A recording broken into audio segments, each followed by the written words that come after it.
ever since they moved away, and especially lately, I've been feeling very remorseful because I did not get to say goodbye to them.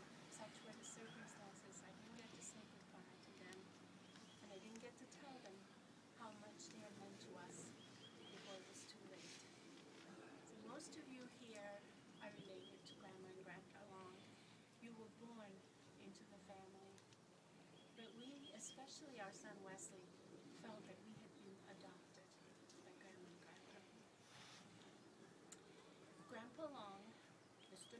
Long, Bert, as we variously referred to him, and Mrs. Long, Louise, who are our next door neighbors. There were 2 empty lots that separated our houses for more than 20 years.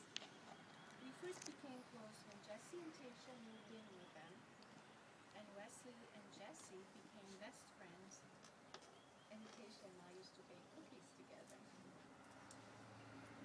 The Longs let us take Jessie to Los Angeles, and later, when tragedy struck, and Jessie's life was cut short. We drew even closer as we mourned his loss together. What I really appreciated about Longs is how they lived their lives. They were based on good old-fashioned values of hard work, discipline, honesty, loyalty, and a love of family. They were simple, modest, and unassuming, and you could always count on them for help. During the devastating flood of 1986, before Wesley was old enough to be able to build a French drain behind the house, our downstairs was flooded with several inches of water. Mr. Long came over with a giant squeegee and went to work. His life had the greatest impact on our son Wesley. A special bond developed between them over the years as Wesley grew up and began to work with Mr. Long and his partner Ernie.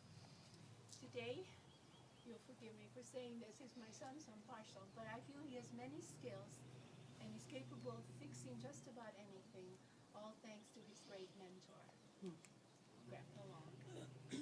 And Louise was always there in the background, supporting and cheering on. When Bert needed Wesley, she would often call to relay his message. I loved her cheerful voice and her no-nonsense attitude. I recently, providentially I believe, read about what people talk about, well, before they die, while they're dying. It was written by a hospice chaplain in Massachusetts. He visits people who are dying in their homes, in their hospitals, in hospice, in nursing homes, and he answers without hesitation or uncertainty that mostly people who are dying talk about their families, about their mothers and fathers, their sons and daughters. They talk about the love they felt and the love they gave. Often they talk about the love they did not receive or the love they did not know how to offer, the love that they withheld or maybe never felt for the ones they should have loved unconditionally. They talk about how they learned what love is and what it is not. What he has learned is that people talk to the chaplain about their families because that is how we talk about God. That is how we talk about the meaning of our lives. That is how we talk about the big spiritual questions of human existence. You see, we don't live our lives in our heads, in theology and theories. We live our lives in our families. The families that we are born into, the families that we create, the families we make through the people we choose as friends. This is where we create our lives, this is where we find meaning, and this is where our purpose becomes clear. Family is where we first experience love, where we first give it. It's probably the first place we've ever been hurt by someone we love, and hopefully the place we learned that love can overcome even the most painful rejection. If God is love, and we believe that to be true, then we learn about God when we learn about love. The first and usually the last classroom of love is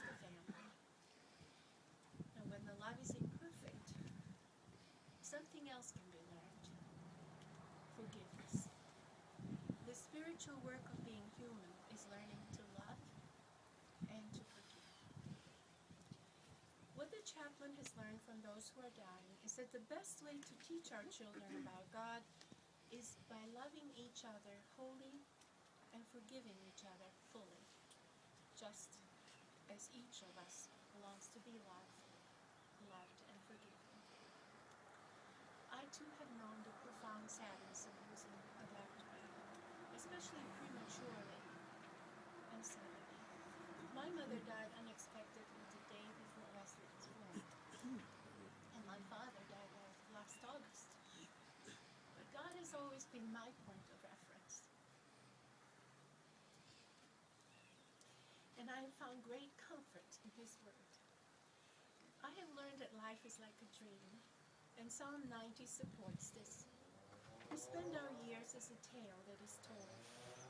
70 years is the span of our life, 80 if our strength holds. The hurrying years and labor and sorrow, so quickly they pass and are forgotten. They fade like grass which springs up with the morning, but when evening comes, is parched. But the promises of God are sure. Nations and men may change, grow old, and perish, but God remains unchangeable, eternal in His majesty. Though a common everyday occurrence in our world, the finality of death hits us very hard when we lose a loved one from our lives. When it takes a loved one from our lives, we long to hold our dear one just one more time, to kiss him or her one more time, to tell them that we love them. But that is not possible this side of heaven. But thank God, eternal life is the gift of God through Jesus Christ our Lord. I would like to share with you now several texts written by Apostle Paul that have given me hope and comfort. The first one is from his first letter to the Thessalonians, chapter 4, starting with verse 13. But I would not have you to be ignorant, brethren, concerning them who are asleep, that you sorrow not even as others who have no hope. For if we believe that Jesus died and rose again, even so them also who sleep in Jesus will God bring with him.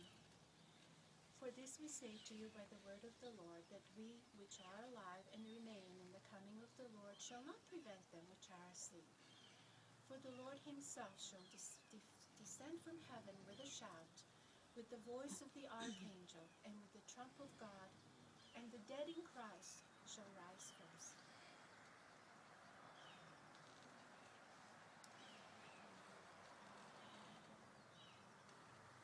Therefore, comfort one another with these words.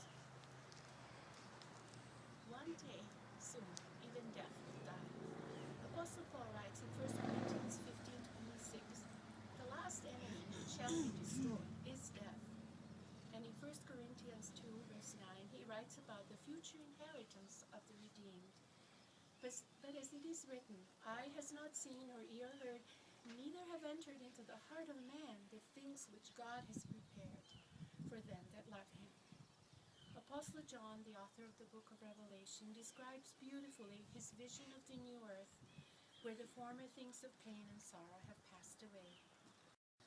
And God shall wipe away all tears from their eyes, and there shall be no more death, neither sorrow nor cry, neither shall there be any more pain, for the former things are passed away. May God richly bless us all and comfort us. May his love and peace be in our hearts today and always.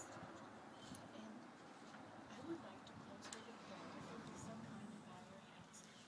We come to you, our dear Heavenly Father, with thankfulness in our hearts for the lives of Bert and Louise, who have been such a blessing to so many of us.